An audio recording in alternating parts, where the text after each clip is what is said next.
Hello সবাইকে, আজকে বানাবো আমরা এই ডল হাউসটা। এর আগেও আমি একটা ডল হাউস বানিয়েছি, কিন্তু ওটা কমপ্লিট করার আগেই ভেঙে গেছে, তাই জন্য আমি আবার একটা বানাচ্ছি।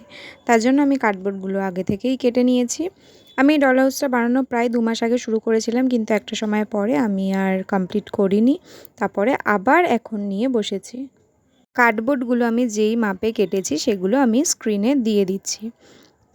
এই কার্ডবোর্ডটা হচ্ছে ডল হাউসের একদম পিছন দিকের কার্ডবোর্ডটা, যেটার সামনে আমি রুমগুলো বানাবো। আর এটা হচ্ছে একটা উইন্ডো, আর এই উইন্ডোটা আমি ভুল করে কেটে নিয়েছিলাম, এখানে উইন্ডো হবে না, তাই আবার কার্ডবোর্ডটা লাগিয়ে দিয়েছি।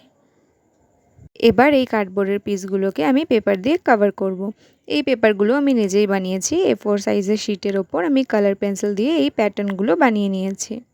সবার ফার্স্টে আমি বেডরুমটায় পেপার লাগাবো। বেডরুমটার মাপটা নিয়ে নিয়েছি আমি, আর এই সাইডটাতে একটুখানি পেপারটা আমি বাড়তি রেখেছি। এরপরে পেপারটাকে আমি কেটে নেব। এর আগের বারে আমি যেই ডল হাউসটা বানিয়েছিলাম ওটা আমি কালার করেছিলাম, কিন্তু ওটা অতটাও দেখতে ভালো লাগছিল না, তাই জন্য আমি এবারে এই পেপারগুলো লাগাচ্ছি। আমার কাছে কেনা প্যাটার্ন পেপার ছিল না বলে এগুলো আমি বাড়িতে বানিয়ে নিয়েছি। পেপারটা ভালো করে লাগিয়ে নেওয়ার পর আমি উইন্ডোর পোর্শনটাকে কাটবো। ক্রিস ক্রস করে আমি কেটে নিচ্ছি এটাকে, কেটে আর পেপারগুলোকে উল্টো দিকে গ্লু দিয়ে আটকে দেব। আচ্ছা, এই উইন্ডোতে যে টিস্যু পেপারটা আটকানো দেখছো, ওটা আমি 2 মাস আগে যে বানানো স্টার্ট করেছিলাম তখন এই টিস্যু পেপারগুলো আটকে নিয়েছিলাম, কারণ কার্ডবোর্ডটা কাটার পরে ওই পোর্শনটা খুব এবড়ো খেবড়ো ছিল। ওটাকে প্লেন করার জন্যই আমি এই টিস্যু পেপারগুলো আটকে নিয়েছিলাম। দেখো, উইন্ডোটা আমার হয়ে গেছে। এবারে আমি উইন্ডোর ওপরের ফ্রেমটা বানাবো। এইটা আমার একটা মেকআপ বক্সের কার্ডবোর্ড, কালারটা পুরো ভালো করে ম্যাচ করে গেছে, তাই জন্য আমি এই কার্ডবোর্ডটা দিয়েই উইন্ডোর ফ্রেমটা বানাচ্ছি। কার্ডবোর্ডের ওপর উইন্ডোর মাপটা নিয়ে তারপরে একটু বাড়তি রেখে আমি সেইগুলোকে কেটে নেব, আর মাঝখানের কার্ডবোর্ডটাকেও আমি কেটে নেব। এরপরে আমি কিছু সরু স্ট্রিপস কেটে নিয়েছিলাম ওই কার্ডবোর্ডটা থেকে, সেগুলোকেও আমি ওই উইন্ডোর ফ্রেমটার মধ্যে আটকে নেব।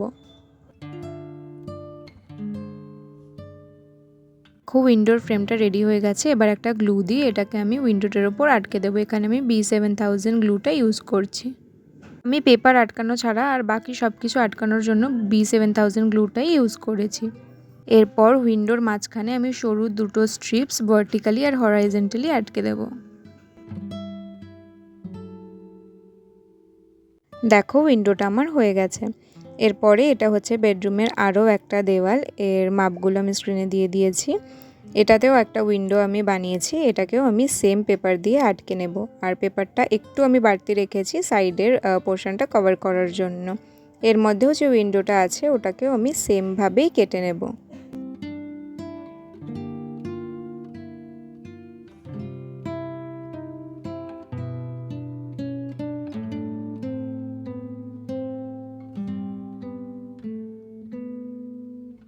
বড় উইন্ডোটার মতো আমি ছোট উইন্ডোটাও বানিয়ে নিয়েছি। এরপরে আরও একটা দেওয়ালকে আমি কভার করব ওই সেম কালারের পেপার দিয়ে। এর একটা সাইডে আমি ওই বেডরুমের কালারের পেপার দেব, আর অন্য সাইডে আমি স্টাডি রুমের কালারের পেপার দেব। এবার এই কার্ডবোর্ডটা আমি ওই উইন্ডোটাতে আটকে নিয়েছি, কারণ এখানে আমার উইন্ডো লাগবে না। এই স্টাডি রুমটার জন্য আমি ফুলের প্রিন্টের পেপারটা চুজ করেছি। এটাও আমি মাপ নিয়ে কেটে নিচ্ছি, এরপরে ওর ওপরে আটকে দেব। আর এই ফেভিকলটা যেটা আমি লাগাচ্ছি ওটাকে আমি একটা কার্ডবোর্ড দিয়ে ভালো করে প্লেন করে নিচ্ছি, নয়তো ওপর থেকে না ওই পেপারগুলো কুঁচকে কুঁচকে থাকে। দেখো, এটাতে আমাকে আর কোনো উইন্ডো বানাতে হবে না। আর ওই যে ছোটো দেওয়ালটা আছে ওটারও আরেকটা সাইড আমি কভার করে নিয়েছি। এরপরে এটা হচ্ছে আরও একটা দেওয়াল, এখানে আমি একটা ডোর বানিয়েছি। এটার আমি একটা সাইডে ওই ফুল প্রিন্টের পেপারটা দেবো, আর আরেকটা সাইডে নর্মাল হোয়াইট পেপার দেবো, কারণ ওই ফুলের প্রিন্টের পেপারটা আমার কাছে বেশি নেই। আর ওই ডোরটার জন্য আমি মাপ নিয়ে কেটে নিচ্ছি, আর ছোটো ছোটো কেটে নিচ্ছি পেপারটাকে, যাতে ওগুলোকে পিছন দিকে আমি গ্লু দিয়ে স্টিক করে দিতে পারি।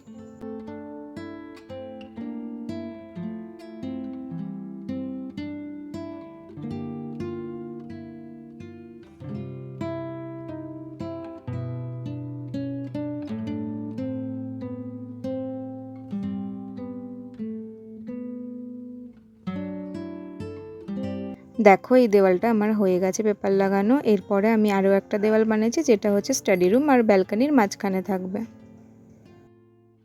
এরপরে আমি ওই স্টোন স্টিকারের পেপারটা নিয়েছি, একটু মোটা হয়, আর সেগুলো থেকে সরু সরু স্ট্রিপস কেটে ওই ধারগুলোতে লাগিয়ে দিচ্ছি।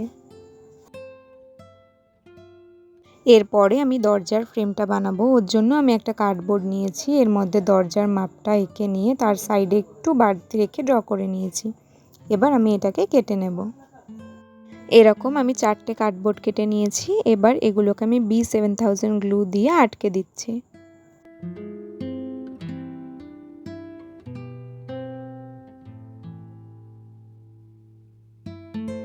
এবার এগুলোতে আমি কালার করে নেব, যার জন্য আমি স্কাই কালারটা চুজ করেছি।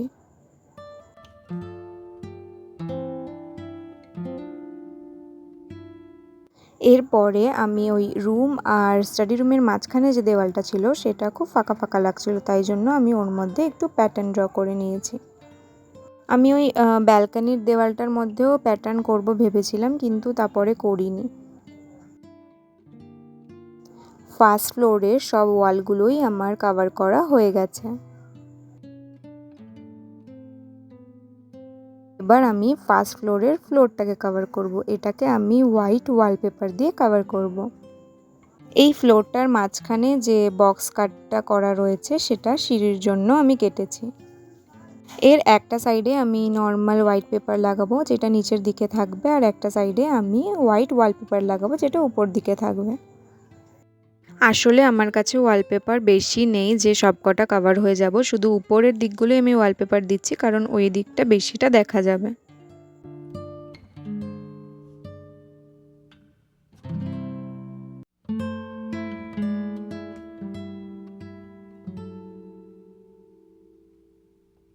তো আমার এই ফ্লোরটা কভার করা হয়ে গেছে ওয়ালপেপার দিয়ে। এরপরে আমি নিচের ফ্লোরের রুমগুলোকে কভার করব। এটা হচ্ছে লিভিং রুমের জন্য, আর এরপরে আমি কিচেনটাও কভার করে নেব। নিচের ফ্লোরের ওয়ালগুলোর জন্য আমি 3টে সেম সাইজের কার্ডবোর্ড কেটে নিয়েছি। তার মধ্যে 2 সাইডের ওয়ালটায় আমি ডোর বানাইনি, আর মাঝখানের ওয়ালটাতে আমি একটা ডোর বানিয়েছি। এরপর আমি কিচেনের একদম লেফট সাইডের ওয়ালটাকে সেম ওই পেপারটা দিয়েই কভার করে নেব। মাঝখানের ওয়ালটা যেটাতে আমি ডোর বানিয়েছি ওটাকে আমি সাদা পেপার দিয়ে কভার করে নেব। আর লিভিং রুমের সাইডের যে ওয়ালটা, মানে রাইট সাইডের যে ওয়ালটা ছিল, ওটাকে আমি এরকম চেক প্যাটার্নের পেপারটা দিয়ে কভার করে নিচ্ছি। এরপরে আমি ডোরের ফ্রেমগুলোকে লাগিয়ে দেব। আমি ফ্রেমগুলো লাগানোর পরে এটাকে কালার করে নিয়েছি। কিচেনের দিকে যে ফ্রেমটা ওটাতে আমি পার্পল কালার করেছি, আর লিভিং রুমের দিকে যে ফ্রেমটা ওটাতে আমি স্কাই কালার করেছি।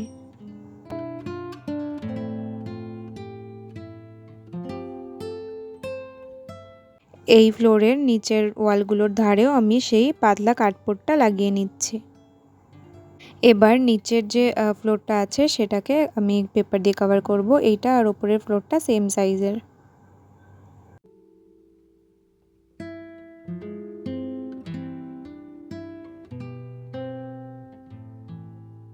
এটা সিলিংয়ের কার্ডবোর্ডটা, এটাকে আমি একটু ছোট কেটেছি কারণ রাইট সাইডে আমি ব্যালকনি বানিয়েছি। দেখো এগুলো কভার করা হয়ে গেছে। এবার লাস্ট একটাই পার্ট আছে, উপরের যে ভি মতো পোর্শনটা, মানে ছাদের যে পোর্শনটা, ওটাকে আমি সাদা পেপার দিয়ে কভার করে দেবো। আর এখানে যে আমি ছোট রাউন্ড উইন্ডোটা বানিয়েছি সেটাকে আমি ওই পিঙ্ক কালারের কার্ডবোর্ডটা দিয়েই বানিয়ে দেবো, মানে উইন্ডোর ফ্রেমটা বানিয়ে দেবো। এরপর সব পার্টসগুলো আমি আটকে নেব। এখানে আমি B7000 গ্লুটার ইউজ করেছি।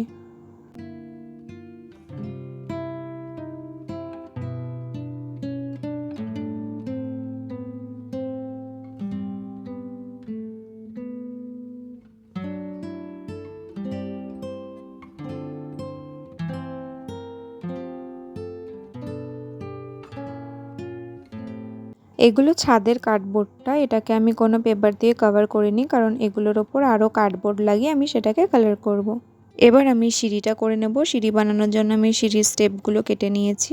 এরপর এটাকে পেপার দিয়ে কভার করে দেবো, আর কার্ডবোর্ডের উপরে যে একটু মোটা মতো কাগজটা ছিল সেটাকে তুলে নিয়েছি, আর সেটাকেও পেপার দিয়ে কভার করে দিয়ে সেটা দিয়ে আমি সিঁড়ির স্টেপগুলো বানিয়ে নিয়েছি।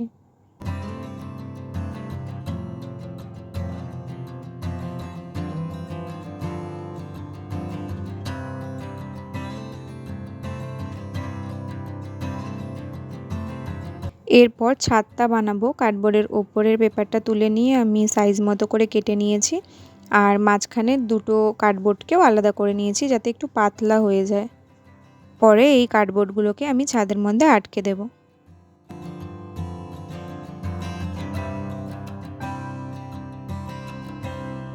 ছাদটায় আমি স্কাই কালার করব, তাই জন্য আমি স্কাই কালারটা বানিয়ে নিচ্ছি। আমি এরকম ছোট কালার ডিব্বাগুলো রেখে দিই, আর যখন আমাকে একটু বেশি করে কালার বানাতে হয় তখন আমি এই ডিব্বাগুলোর মধ্যেই কালারটা বানাই, যাতে থেকে গেলে সেটা শুকিয়ে না যায়, আমি ডিব্বাটা বন্ধ করে রেখে দিতে পারি। দেখো আমার ছাদটা কালার করা হয়ে গেছে, আর ছাদের সাইডগুলো আর ওপরটা একটু আনইভেন দেখতে লাগছিলো, তাই জন্য আমি কার্ডবোর্ড লাগিয়ে দিচ্ছি, আর এটাকেও আমি স্কাই কালার করে নেব। এই ডল হাউসটার সাইডগুলোতেও আমি সাদা পেপার লাগিয়ে নিয়েছি। এরপরে সাদা পেপার দিয়ে রোল বানিয়ে এরকম আমি ছোট ছোট টুকরো করে নিয়েছি, আর ব্যালকনিটা সাইজ নিয়ে ওই পেপার রোলগুলোকেও টুকরো করে নিয়েছি। এবার সেই পেপার রোলগুলোকে আমি ব্যালকনিতে লাগিয়ে দিচ্ছি। আমার ডল হাউসটা বানানো হয়ে গেছে। আর একটা কথা, আমার ভিডিওগুলো দেখতে যদি তোমাদের ভালো লাগে তাহলে লাইক আর কমেন্ট করো, আর সাবস্ক্রাইব করে আমার পাশে থেকো। আর এতদূর পর্যন্ত আমার ভিডিও দেখার জন্য থ্যাংক ইউ সো মাচ।